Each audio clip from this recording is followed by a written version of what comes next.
3 দিন ইসাল সাহেবে যাবেন তো? বলুন ইনশাআল্লাহ। এবারে তো আবার রোজার মাস পড়ে গেছে।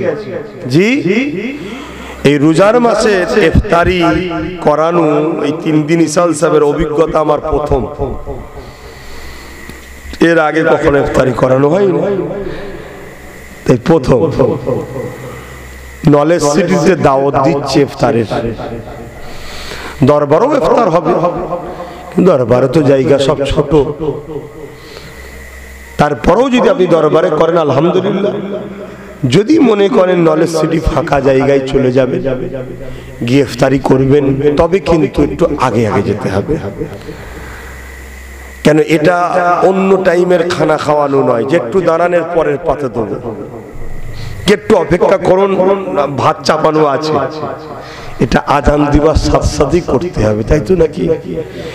আপনি হঠাৎ করে 4টার সময় কি 5টার সময় ঢুকছেন, 10-20 হাজার লোক আর বসে আছে, আরো ওটা পাবো তখন। এই জন্যে আপনারা একটু আগে এগিয়ে যাবেন, 3টের সময় পৌঁছে যাবেন। আমার আর একটা কথা, নলেজ সিটিটা করছি, আপনারা সাথে আছেন তো? যে কিন্তু আমি চাই কে কে আছেন এটা আমার একটু জানা দরকার, ঠিক না বেটি? কে কখন যে কি দিয়ে এসছেন আমি তো বুঝতে পারছি না। এর জন্য একটা সিস্টেম চালু করেছি, ওতেও হয়তো অনেকে ঢুকেছেন। নলেজ সিটির বাৎসরিক দাতা, মসজিদের দাতা হয়, মাদ্রাসার দাতা হয়, দাদা হুজুরের শহর পীর আবু বকর সিদ্দিক নলেজ সিটি জ্ঞানের শহরের বাৎসরিক দাতা। যার যেমন আওকাত আছে, কেউ 1000, কেউ 2000, কেউ 5000। আলহামদুলিল্লাহ, অহংকার নাই, পার বছরে 10 লাখ টাকার দাতা আমি নলেজ সিটিতে দিই পার বছরে। কেন? দাদা হুজুর যেমন আপনার পীর আমারও পীর। আরে ঘরে আত্মীয়তা, আত্মীয়তা ঘরে, ধর্মের কাছে আমার কাছে তিনি আমার ইমাম, আমার মুর্শিদ, আমার মুজাদ্দেদ, সবকিছু তিনি আমার। তা তিনার নলেজ সিটিতে আমি একটা বাৎসরিক দাতা আছে, যার যেমন আওকাত আছে। তা সর্বনিম্ন হলো 500। যে যা নিয়ত করবেন, একটা করে কাগজ, ভোটার আই কার্ড বা আধার কার্ডের জেরক্স করবেন, জেরক্স করে তাদের ফোন নাম্বার লিখবেন ওই জেরক্সের উপরে। 500 হোক, 1000 হোক, যেটার আপনি দাতা হবেন, 3 দিন ইসাল সাহেবে গিয়ে আমার হাতে দিয়ে বাৎসরিক একটা দাতা হওয়া যেতে পারে।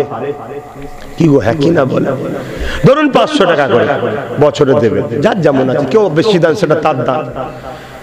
2025-এ দেওয়া হলো, 2026-এ ওইটাকে নিয়ে আমি একটা বই তৈরি করে দেবো আপনাকে। ওই বইটা আপনাকে ফোন করে আবার ডাকবো, ডেকে আপনার কাছে বইটা পৌঁছে দেবো। আবার 26 সালে যখন যাবেন, বইটাকে সাথে করে নিয়ে যাবেন। নিজে যদি যেতে না পারেন, নিজের বাপ, নিজের ভাই, নিজের ছেলে, নিজের কাউকে, আর এই সদস্য আমার মা বোনেরাও হতে পারবে। কথা বুঝে আসছে? এটা দান, আশা করা যেতে পারে আপনারা আমার সাথ দেবেন। কি গো, সাথ দেবেন? আশা করা যেতে পারে। একটু সাক্ষী রেখে বলেন না দেখি কারা কারা সাথ দিতে পারবেন। 500 থেকে শুরু, যেমন খুশি, 1000 হোক, 2000 হোক, দিতে পারবেন তো? আলহামদুলিল্লাহ। কি করবেন? ভোটার কার্ড বা আধার কার্ডের জেরক্স, শুনছেন, আপনার ফোন নাম্বার, ওটা আমার হাতে গিয়ে দেবেন, আমি রেখে দেবো। ইসাল সাহেব মিটে গেলে রোজার মাস খুলবো, আপনার নামে একটা বই তৈরি করবো। 2025-এ ইনি 500 টাকার দাতা হলেন বা 1000 টাকার দাতা হলেন, কি 10,000-এর হলেন, যার যেমন আছে। ওটা ফোন করে আপনাকে ডেকে বইটা দেবো। আবার সেই 26 সালে ওই বই আর টাকাটা নিয়ে যাবেন, আবার আমি সই করে স্ট্যাম্প দেবো। 10 বছর আমার সাথ দেন। ক বছর? যদি 500 করে দেন 5000 যাবে, 1000 করে দেন 10 বছর 10,000 যাবে। যার আছে কত লাখ লাখ টাকা চলে যাচ্ছে, দেন। 10 বছরের মধ্যে ওখানে একটা বিশাল কিছু গড়ে উঠবে ইনশাআল্লাহ। তখন হতে পারে 10-15 বছর পর আপনার বাচ্চারও ওখানে পড়াশোনা বা বিভিন্ন সুযোগ সুবিধার কাজে লাগতে। একটু খেয়াল করুন চতুর্দিকে কি হচ্ছে। আমাদের দরকার ভাই, শিক্ষা প্রতিষ্ঠান কই? কমসে কম শিক্ষিত হোক, ডাক্তার হোক, উকিল হোক, জজ হোক, ডিএম হোক, এগুলোর দরকার আছে তো নাকি? তাহলে আশা রাখবো আপনারা পাশে দাঁড়াবেন। এটুকু বললাম, এবং আপনারা আপনাদের মা বোন বন্ধু সবাইকে আলোচনা করবেন। এভাবে সবাই যদি আমরা এক জায়গায় হই, আপনার 500 টাকা বছরে, আপনার 1000 টাকা বছরে, আপনার 10,000 বছরে, কিন্তু সবাই এক জায়গায় হলে আমরা বিশাল জায়গায় পৌঁছে যাব। আপনি ভাবতে পারছেন না? আজকে অনেক ছেলে আমায় ফোন করছে, ভাইজান আমার খুব অবস্থা খারাপ। কি হয়েছে? না কাজ কারবার সব শেষ, জিনিসপত্র দাম বেড়ে গেছে, একটু হেল্প করেন না। আমি আজ থেকে 2016-তে বলেছিলাম বা 19-এ বলেছিলাম যে আসো একটা ইউনিট করি। 4 লক্ষ সদস্য ছিল আমার। কথা বোঝা ঢুকছে না ঢুকে না? সবাই যদি আমার কথাটা মেনে চলতো, আজকে আমরা কত বড় একটা শক্তিশালী ফান্ড তৈরি করতে পারতাম।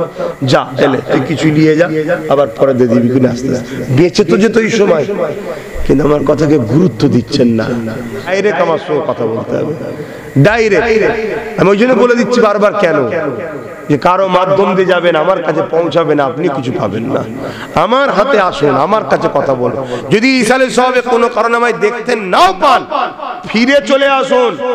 পরে যে কোনো জুম্মায় গিয়ে আমার হাতেও দেখা করবেন, অন্য কোনো হাতে নয়।